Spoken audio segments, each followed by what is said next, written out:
Hello and welcome to the Digital Digest, your weekly breakfast of insights, tips and tricks and general information that will help anyone trying to move things forward in this digital world of accounting. This show is sponsored by iPlicit, the ideal accounting solution for multi-entity companies and those that have outgrown their entry-level cloud accounting software.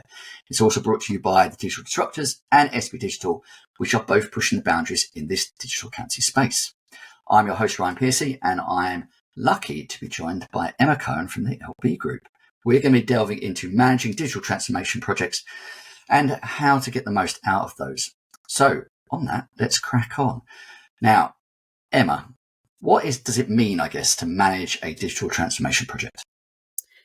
I mean, a very big question. For me, managing a digital transformation project means that you have got everything set up from the very beginning to the very end. So making sure that you have that complete scope and idea and end goal. So I like to make sure that from the very beginning, I have got everything listed out. So for example, I like to know what the goals are. I like to know, why we're doing this, how it's benefiting the client. I like to know exactly what we're going to be doing, who's going to be involved. The apps that we're going to be implementing, when and how. I think there's a lot to managing the digital project, but to me, it's just making sure that you have that plan and that timeline in place and, everybody's on the same page and aware to us, we're here and this is where we're going to end up in, 3 to 6 months time. That's a brilliant intro, and planning is critical. I think in any piece of work you do, planning is critical. But from a project basis, planning is definitely critical. And the bit I guess that I think is really helpful in that you highlighted is identifying the objectives. Not only is that great for knowing where you're going, but also to reflect on when you get to the end, to identify what success is like. And to do that, you really have to set out what scope is, what the limitations of the project are. Have you got a process you go through to, I guess, identify and communicate scope? Yeah, so my first initial action is to always meet with the business that we're going to be helping. The reason for that is because I sort of like to deep dive and understand better, how their business works, their structure, what it is they want to improve, what they're currently using in regards to apps, if they are using any, and then how we can, jump in and help and what we can do. Following on from that, it's then the case that I take a bigger look at it and say, right, this is exactly what we're going to be doing.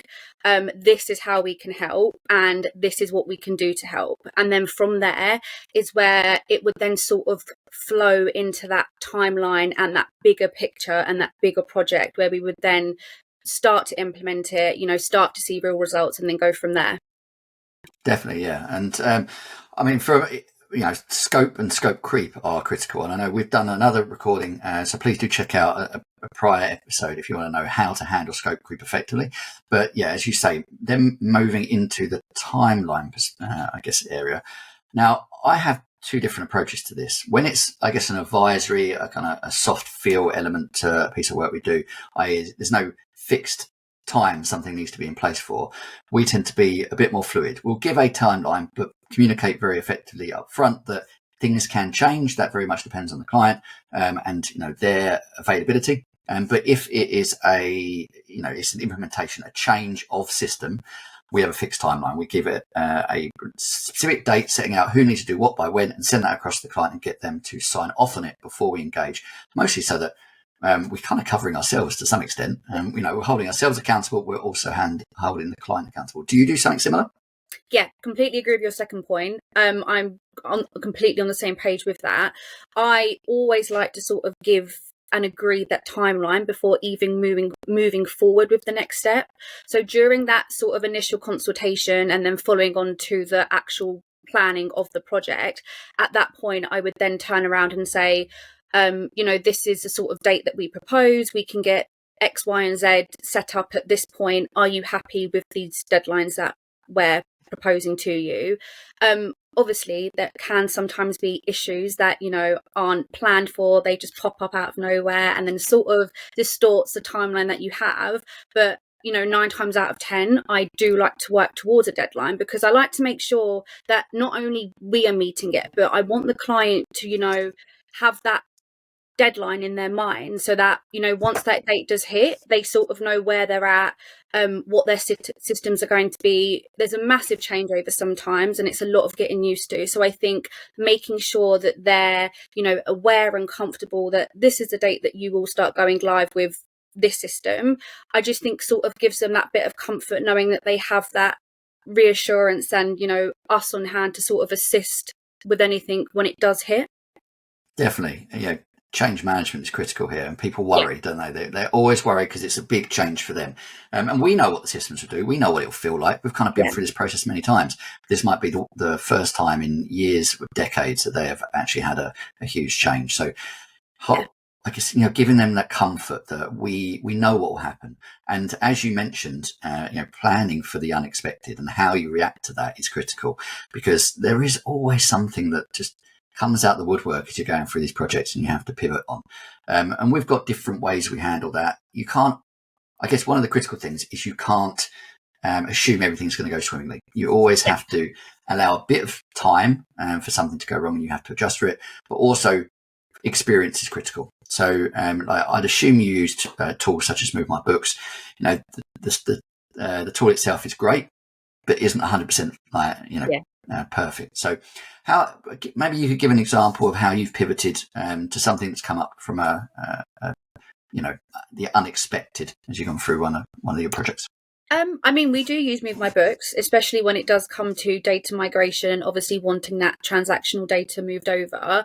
There have been occasions where, like you've said, it hasn't been, you know, 100% great. But what we always make sure is that we build in the time to spend reviewing the data that has been pulled across. So as soon as obviously that data is migrated, we spend, you know, an hour, maybe a bit more, just checking everything that has come across. And if it is the case that, for example, something doesn't look quite right, something's been missed, we spend the additional time correcting that to make sure that we are meeting the project standards 100%. But, you know, there's also been times where, for example, like we have given a deadline, for example, the 1st of April, and it's got to the 1st of April, and for whatever reason, you know, there's been issues with the client's data, you know, they haven't closed off that final month, they're not yet ready to move. So it's then just the case that we have to sort of rejig everything around, replan the project, you know, propose a new date. So I would say there are two sides to what could be, you know, like an unexpected issue pop up. It could either be something that happens, you know, internally, not to our fault, but maybe, you know, the information that's been pulled over just isn't, you know, accurate, and we need to review it. Or it is the case that the client has sort of pushed back the deadline that we're working towards for internal reasons of their own. So again, it's just sort of revisiting that and making sure that we pop back in that timeline and that we're on a smooth sailing boat. Yeah, no, I know what you mean. Actually, the latter point I think is more challenging, because you can plan for I guess what you'd expect to go kind of wrong slightly in a project, and what you'd need to you know, work around. But where the client last minute changes the timeline, when you know you're building out one of these service lines early on, you've got capacity to move things around, but as you grow and you know you're starting to fill up your time, it's really hard to move that. And I think that comes back to that early communication with the client that, yes, this is the timeline. If you do change it, then actually we may need to move things by a long time. And I know you've said to me before that you bring in, you know, some external resource or, you know, other members of your team to help. How do you go about managing if this, you know, change comes up? How do you manage their timelines? Do you have to ever go back to the client and say, yeah, actually, we're going to have to move this significantly into the future to be able to deliver it? Yeah, I would say communication is always key. Just as an example, I'm working with a client at the moment who would like some training on a software, and it all depends on the team's availability. So at the moment, I'm sort of waiting to find out what the team's availability is and when that training can go live. But it is just communicating and, you know, sending that email to the client to say, we will get back to you with this date. I'm just waiting to find out what the best date is for the team so that we can then propose a couple and go from there. But I always make sure that I'm thoroughly communicating, updating the client. I never sort of just leave it in the lurch and in the unknown, and they're waiting for a response to us, right, so when is this training going to happen, or when is this software implementation going to happen? I do lean on the team for support when it does come to bits like that, and they're absolutely fantastic. It's just making sure that they have that availability before we do go back and agree and even suggest a date. Yeah, and something that we've found, we're very, as it's project based, there are peaks and troughs in what we do, and that flexible working really needs to come into it. Okay, now and again, you're going to have to stay late. You're going to have to get something done because something's like come up, but then you can get that time back in a quiet period. And so the whole new way of working with flexible hours actually really helps with digital transformation projects, because we can just throw resource at something to get it done, and then kind of sit back and recover afterwards.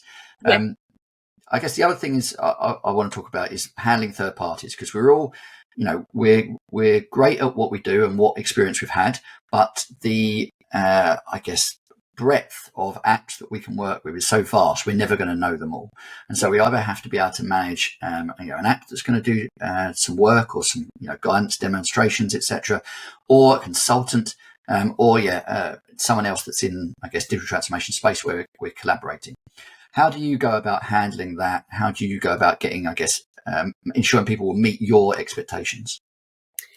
So I do tend to do a lot of research. I lean on a lot of networking and groups for support. So, for example, Digital Disruptors, shout out, obviously. But I do tend to lean on these groups for support. I like to sort of get feedback and understanding to us what other people within this space are using. But when it does come to implementing, again, I tend to have a core app stack that will not fit every business and every size and every industry, etc. But it's just sort of the apps that I think would work well for your SMEs, just the standard businesses, and then from there it's sort of scoping out, right, so I'm working with this client in this industry, they're this size, etc. This standard app stack is definitely not going to work. Now where can I go from here? And that's when I would then sort of, lean into these groups, lean into these events, do a bit of research, speak with people within the industry to just find out, what their thoughts and ideas are and what they're using, and just gain some feedback and recommendation, really. But there are softwares and apps on the market who are absolutely fantastic and, want to support you from the beginning to the very end. And if it is just the case that, you have a general query just to better understand, what they do, who they can support, I do tend to, directly reach out to them too, just with, what I'm sort of looking for, and, get an initial call booked in just to scope out if they would be a software that we could work with and if it would support the client that we're working with too. Yeah, definitely. Research is critical, and you have to build that into your pricing, because there'll be an amount of time that you're spending researching what you're doing that you have to absorb into what you're charging onto the client. So always make sure you've allowed for that. The other thing, I guess, is that whether you're a business or you're a digital transformation specialist in an accountancy firm, or as an external business provider, collaboration is critical. Go and talk to people, understand what they do, benchmark. Like as you said, Emma, like we've got the Systems Advisory Network where we just bounce ideas, research queries off each other, direction to apps, but also we collaborate on projects. So I am not an expert in education, for example. There's someone I know, Sam King at XFE, who specialises in that area. I'm going to bring him in when there's a project in that space. I'm not going to take that risk, because you have to manage risk. And something that I do want to pick up on is that if you are working with external consultants, they might have a great reputation in the marketplace, but until you work with them, you don't know if they work in the same way as you. There may not be a culture fit. You might have a certain level of expectation you want to deliver to the client that they just don't meet. So you have to test the water, and then when you find one that's good, stick with them. I think that's a must, isn't it? I 100% agree. I think just to add to that as well, with these events now, and especially these sort of networking groups, etc., I just want to say, for anyone who is watching this and, there are events that are coming up and they haven't got anyone to go with and they're not sure whether they should brave it alone, just do it. Just go and step out of your comfort zone and go and meet with software vendors, go and meet with people within the same accounting space and industry, because you never know who you will meet there, and you never know what sort of impact that person can have, you know, on your role, and also the assistance that they can provide you. So yeah, just go and do it, brave it, and go alone. Definitely, and I'd vouch that. I know my colleague Layla went and kind of met you at Digital County Show, and that really helped her feel more comfortable there. So that's a big plus. But I'd also say, if you are concerned, just drop us a LinkedIn message. Like, we're more than happy to either meet you there, introduce you to some people, and then you can go around and kind of bounce ideas off. And you might, get a friend for life from it. Who knows? I guess that going back to digital transformation projects, we talked about kind of that planning stage. We talked about the timelines, ongoing communication, and the ability to handle the unexpected. But one area we really do need to pick up on is following up. Like, how do we ensure success? So what do you do at the end of a project to kind of talk to that client and make sure that what you've delivered is what they need? So I always have an end of project meeting just to summarise what we've done. Again, to go over the benefits. If there's training involved, then that training would have been held prior to the project completion. But I always like to sort of keep in touch with the clients that I've worked with, whether that just be a quick phone call, 2 weeks after the project has finished, whether that just be a quick email just to see how that clients getting on. I just like to keep in touch and just make sure that their expectations have been met. They're not struggling. They completely understand the system, because going back to our initial point when we first jumped on here around, how moving to a new system can be daunting. I think that's why I like to keep in touch the most. It's to make sure that they are not feeling overwhelmed. They have all of the support they need. They're completely understanding the new system, and they've got a handle on it. But as well as that, I like to make sure that us as a firm and the services that we're delivering have met their expectations and they're happy. I think that is the most important point that comes out of the project, is number one, making sure that the client is happy and that they fully understand what they're doing and the systems they're using. But number two, it's making sure that we have met their expectations and that they are happy with the service that we have delivered. Yeah, I mean, we tend to have a slightly different approach. So we don't always have a I guess, post delivery meeting. Depends on the scope of the project, depends how big it is, depends, I guess, what we're doing. But we do always have a follow-up to get a sign-off, i.e. this is what we've done, this is what's been completed, this is what you should expect. Are you happy with that? And look to get that kind of positive sign-off from the client. And we always encourage, if on any system change, for at least the first year, sign up for a support package, because you'll have questions. There's always things that have been missed. No matter how good training is, there's always a period, probably the first 2 to 3 months, where something will come out that you're like, we didn't cover this in training, or this is a weird anomaly, or I just can't remember how this works. And having the ability to call someone that knows what you've gone through is critical. Yeah. So we always provide now a support package. But another thing that we do, which I'm certain you do as well, is we break down any digital transformation project into chunks. So we try and go, what has to go live at the same time, or what can we push back? And then to minimize the effect on change for individuals, we all pick things up as we go through. So this bit's completed, we're happy now, people are getting the hang of that.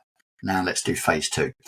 Do you have those large projects where you have to, it could take 6 months, a year, or even 2 years, where you're kind of building up the changes over time? Yes. So I like to sort of attack the project in stages. So I sort of look at it and say, right, this is, number one priority. This is the not the last priority, but it's something that, can be implemented at the very end of the project life cycle. So it's sort of looking at that, breaking it down, like you said, into small pieces, and then implementing the chunks of the project in stages, whether that be over 6 months, over a year. The end result is to get to the point where we want the client to be and where the client wants to be. And it's making sure that all of those stages of the project are fully up and running, everything's talking to one another, and the client is happy and feeling comfortable with what we have implemented. Definitely. Yeah. Look, as a summary, digital transformation projects are not a science. They are an art. You have to kind of be able to roll, adapt. No matter how much planning you do need to be able to pivot. And I think, that's a perfect place to kind of wrap up this week's show.